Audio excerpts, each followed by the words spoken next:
각 요일마다 주제별로 뉴스를 살펴봅니다. 알짜 뉴스 시간이에요. 자, 오늘은 국제뉴스 여러분과 함께 알아보도록 하겠습니다.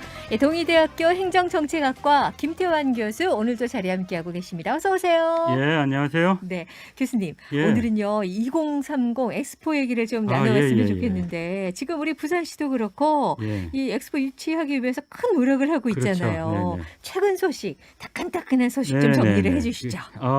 대통령직 인수위원회가 2030 부산 엑스포 유치 태스크포스 팀을 구성을 해가지고 3월 31일부터 공식적으로 활동을 하고 있다고 어제 연합뉴스가 보도를 했는데요. 네. 사실 그 2030 엑스포를 부산이 유치하기 위한 노력은 이미 오래전부터 시작되었었고 또 정부에서도 적극 지원하고 있는 사안인데 이제 차기 정부에서도 국정 과제로 선정을 해서 본격적으로 지원하겠다는 그런 의미로 해석이 됩니다. 네. 그래서 보도에 따르면 2030 부산 엑스포 유치 태스크포스가 지난 4일이죠. 월요일 날에 기획재정부, 국토교통부, 해양수산부는 물론이고 그 국방부 등 관련된 그 국가기관의 업무 보고를 받았다고 그래요. 그 과정에서 가덕도 신공항의 조기 건설을 위한 예비 타당성 조사 면제, 그리고 북항 2단계 재개발의 신속한 추진, 그리고 인근 그 도시철도의 지하화, 그리고 미군 55 보급창의 시외곽 이전 문제 등 관련된 다양한 현안들이 같이 검토되었다고 그래요. 네네. 그래서 대통령 당선인의 공약이었던 산업은행 본점의 부산 이전뿐만이 아니라 여기다가 수출입은행도 부산으로 이전해야 된다는 그런 입장을 월요일 날 당선인이 이렇게 밝혔다 그래요. 네, 오찬 자리에서. 네. 그러면 부산이 국제금융의 허브 도시로 아주 성큼 다가설 수 있다는 그런 기대도 하게 되고요. 네.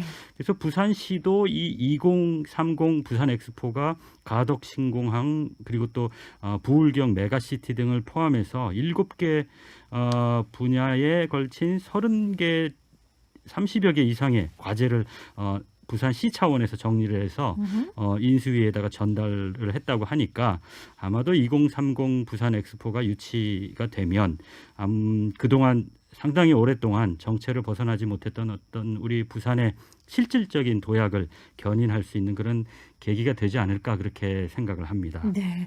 그런데 이제 어떤 분들 가운데 네네. 이 엑스포가 뭐 예전에 그 부산뿐만이 아니라 이번에 처음 하는 게 아니라 대전에도 있었고 여수도 네네네네. 있었고 엑스포가 네네네네. 많았었잖아. 이런데 차이점이 있죠. 예, 그게 조금 혼동될 수 있는데요. 네. 현재 지구촌에서 4가지 형태의 엑스포가 개최되고 있어요. 하나는 1933년부터 시작된 이탈리아 밀라노에서 고정적으로 밀라노에서만 개최가 되는데요. 주로 디자인이나 건축, 조형 작품 위주로 전시가 됩니다. 네. 그러니까 굳이 말하자면 예술계의 엑스포 뭐 이런 정도가 될 것 같은데요. 네. 그리고 1960년부터 시작된 원예나 농업 재배 분야의 엑스포가 있어요. 그리고 세 번째로 이제 1936년부터 시작됐는데 공식적으로는 우리말로는 인정 엑스포, 네. 뭐 이렇게 recognized 엑스포라고 그렇게 하는 그 엑스포가 있는데 바로 이 국제사회에서 우리가 대전이나 그 여수에서 개최된 엑스포가 바로 이 엑스포거든요. 아하. 그래서 국제사회의 관심과 부합되는 주제를 개최하는 도시가 주제를 선정하면 참여국들은 그 주제에 맞게 자국의 전시관을 최장 3개월까지 이렇게 설치하고 운영하는 겁니다. 네.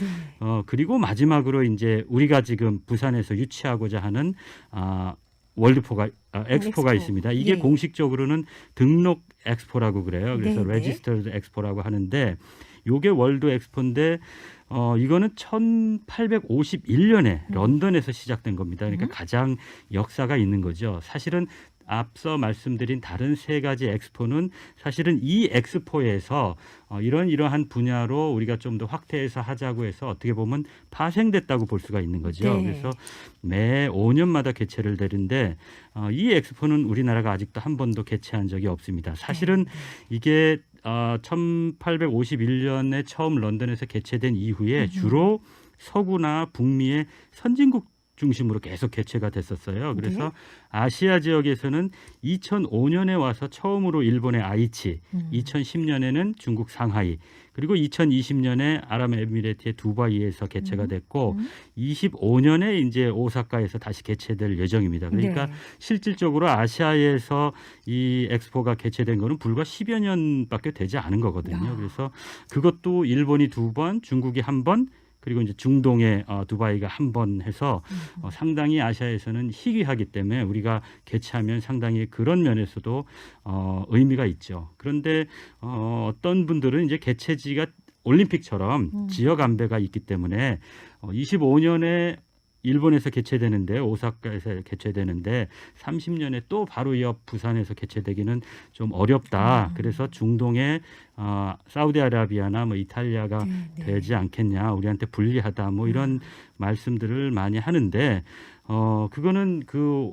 엑스포 역사 자체가 원래 선진국 중심으로 됐고 네. 원래 유럽과 북미의 선진국 중심으로 됐기 때문에 네. 아시아에서 개최하는 것 자체가 불과 10년밖에 안 됐습니다. 네, 그래서 굳이 지역 안배가 다른 올림픽이나 그것보다 그렇게 결정적인 문제가 될 거라고 저는 개인적으로는 생각을 안 하고요. 네. 오히려 그런 면에서 우리는 우리가 좀 우리의 좀 특징들, 그러니까 예를 들면 최근에 그 한류 다양한 분야에서의 문화적인 그 한류 네. 그 흐름들을 우리가 잘 또 활용을 하고 네. 또 대한민국 하면 이미 세계 경제의 한 10위권에 이르는 경제 부강국일 뿐만이 아니라 정치적으로 봐도 아주 드물게 최악의 독재 국가에서 최고 수준의 민주주의를 이룩하고 운영하는 정말 희귀한 국가거든요. 그러니까 가장 극빈한 국가에서 가장 모범적으로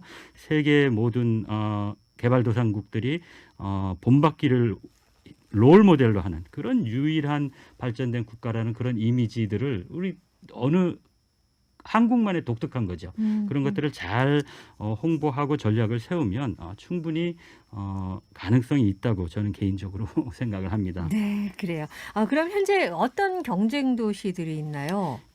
지금 공식적으로 5개 국가의 5개 도시가 유치 전에 출사표를 던져서 지금 현재 경쟁을 하고 있습니다. 네. 모스크바, 그러니까 러시아의 모스크바하고 오데사, 지금 전쟁 한창 진행 그렇죠. 중인데 우크라이나의 오데사고, 그리고 이제 이탈리아의 로마, 그리고 사우디아라비아의 리야드 해서 우리 부산하고 이렇게 5개 도시가 경합을 벌이고 있는데, 이미 작년 연말에 이 5개 도시들이 첫 번째로 프리젠테이션 발표회를 했어요. 경쟁. 네, 네. 그러니까 우리가 돼야 하는 이유를 나름대로 최선을 다해서 국가적 차원에서 이제 발표회를 가진 거죠. 그래서 앞으로 한 3번 정도 더 발표회가 있다 그래요. 그러니까 총 4번의 경쟁 발표회를 갖고, 그리고 또 국제 박람회 기구에서 이 개최하겠다는 이 도시들을 직접 실사 방문을 해서 최종 평가를 해서 내년 상반기, 그러니까 23년 상반기쯤이면 개최지가 발표될 거라는 그런 예측을 하고 있습니다. 네, 한 1년 정도 남았네요. 그러니까. 네, 그러니까 뭐 많다면 많지만 사실은 네, 많이 남은 게 그렇죠. 아니거든요. 네.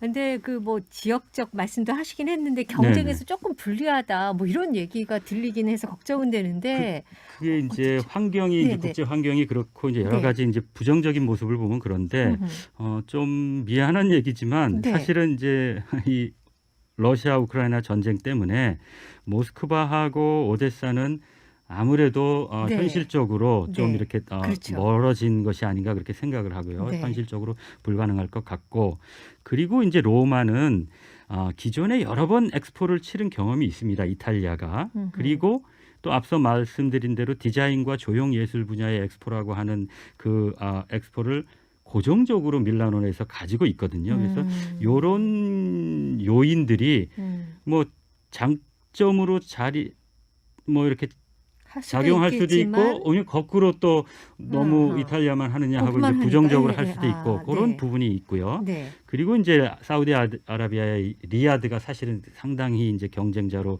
많이 이제 꼽히고 있는데 2020년에 같은 중동 지역의 두바이에서 개최가 됐거든요.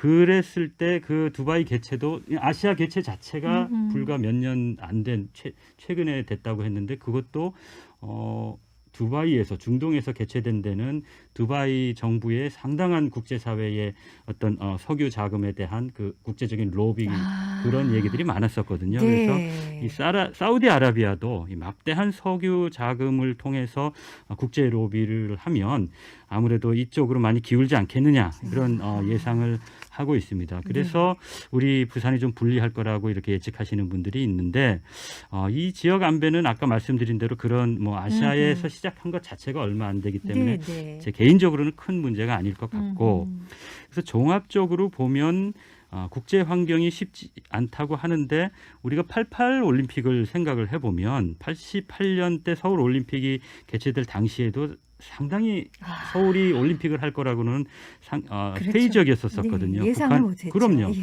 북한의 방해 공작도 상당히 사실은 심했었고요. 그뿐만이 아니라 이제 한국하면 당시까지만 해도 6.25 전쟁의 참상에 머물러 있는 그런 이미지가 상당히 컸던 반면에 그때 이제 같이 경쟁에 뛰어들었던 일본의 나고야 이게 거의 거기가 될 거라고 이제 예측을 국제사회에서는 많이 했는데 그 이유가 바로 당시 80년대의 일본이라는 거는 미국에 이어서 세계 2위의 경제 강국으로서 아주 그냥 최고의 국력을 자랑하던 그런 시기였었거든요. 그래서 우리에게 상당히 불리할 거라고 생각했는데 그 일본의 나고야를 꺾고 서울이 올림픽을 개최하게 된 거거든요. 그래서 국제 환경에 어려움이 있지만 그것을 극복한 그 경험이 대한민국에 있는데 그거는 거국적으로 각계의 일치 단결된 그런 노력의 결과거든요. 그래서 이 엑스포도 그 이제 환경도 중요하지만 우리가 특히 부산이 얼마만큼 열심히 유치하고자 하는 그 노력이 있느냐가 중요한데 그 당시 올림픽 유치할 때의 한국과 지금 2022년의 한국은 뭐 비교 자체가 불가능할 만큼 국력이나 국제사회의 지지가 엄청나게 차이가 있습니다. 그래서 그렇기 때문에 명실상부한 어떤 국제사회에서 현재의 어떤 한류의 탄탄한 문화적 기반 그리고 또 2차 세계대전 이후에 경제와 또 민주주의에서 모범적으로 성공한 유일한 선진국이 한국이라는 거를 이렇게 잘 활용을 해서 우리가 거국적으로 한번 노력을 하면 충분히 가능성이 있다고 저는 생각을 하고 그렇게 되면 부산은 대한민국의 부산이 아니라 세계의 부산이 되는 겁니다. 새로운 부산의 브랜드가 되는 거죠. 네. 그래요. 생각만 해도 정말 가슴이 뛰고 우리 부산 시민들, 우리나라 사람들이 모두 응원하고 염원을 가져야 될 것 같습니다. 네, 지금까지 동의대학교 행정정책학과 김태환 교수와 함께 이야기 나눠봤습니다. 교수님 감사합니다. 예, 고맙습니다.